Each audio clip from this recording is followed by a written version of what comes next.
I'm Gypsy Doran. And I'm Edison Heater, and here are your announcements for Monday, September 11th. Today is the 22nd anniversary of the 4 terrorist attacks on the 2 World Trade Center buildings in New York City and the Pentagon in Washington, D.C. The fourth attack happened mid-air in Flight 93 that crashed in Shanksville, PA. It was the deadliest terrorist attack in human history, with nearly 3,000 people dying. All the passengers on the hijacked planes died, as well as many people in the buildings. First responders also died as they helped people to safety. To honor America, we have a special presentation of the national anthem presented by Miss Tina Norman and the LCHS Choir. Now over to Miss Norman and our choir students in the auditorium. Oh, say can you see, like the dawn's early light, what so proudly we hailed, and the twilight's last gleaming, whose broad stripes and bright stars through the perilous fight, o'er the ramparts we watched, were so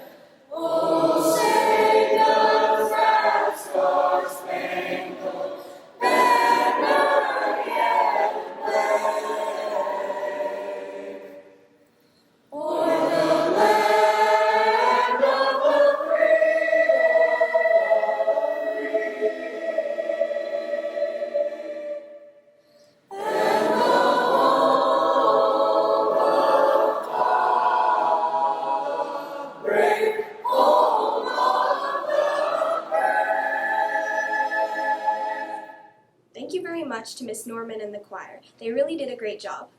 That was a nice way to honor America on this important day in history. Now we are going to turn it over to our Air Force JROTC cadets who have a special report on 9/11. Good morning, Lewis County High School. Today is September 11th. Today marks a day of bravery and sacrifice among Americans. I'm Cadet Queen. I'll be reading the events of 9/11 as follows.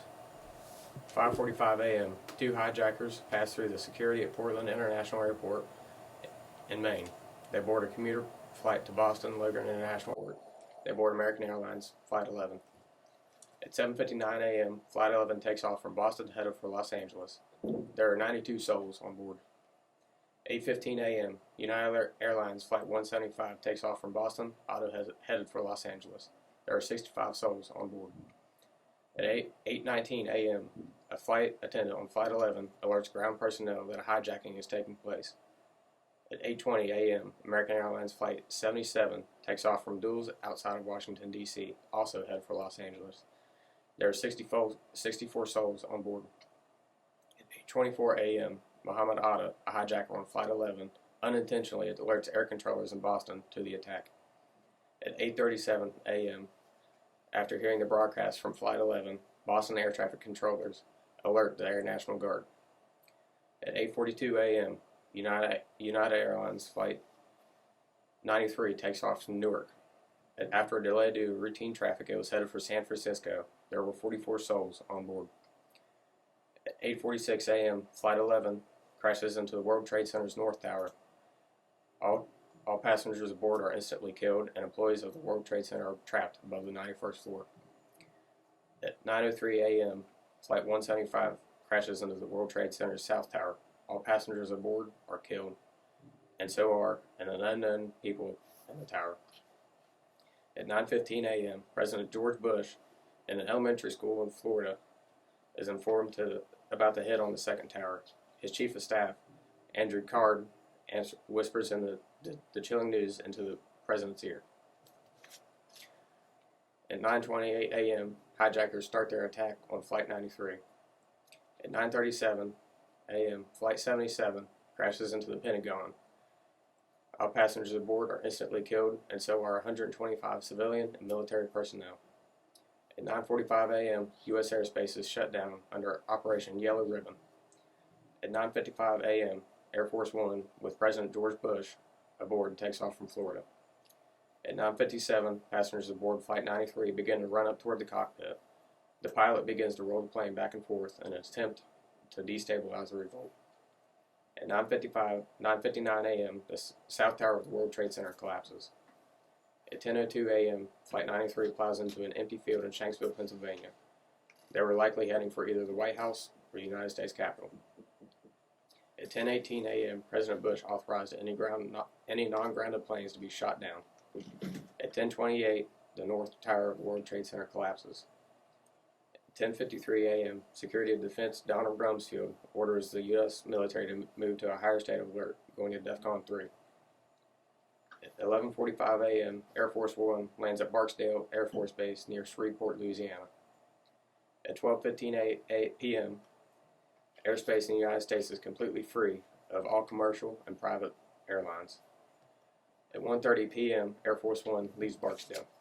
At 2:30 p.m., Rudy Giuliani, the mayor of New York City, visits the fallen twin towers of the World Trade Center at what becomes known as Ground Zero. At 3 o'clock p.m., Air Force One lands at Air Force Base.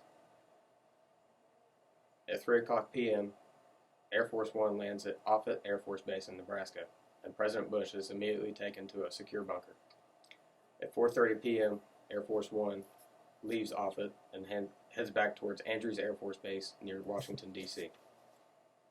At 5:30 p.m., Building 7 of the World Trade Center collapses. At 8:30 p.m., President Bush addresses the nation. And now a moment of silence.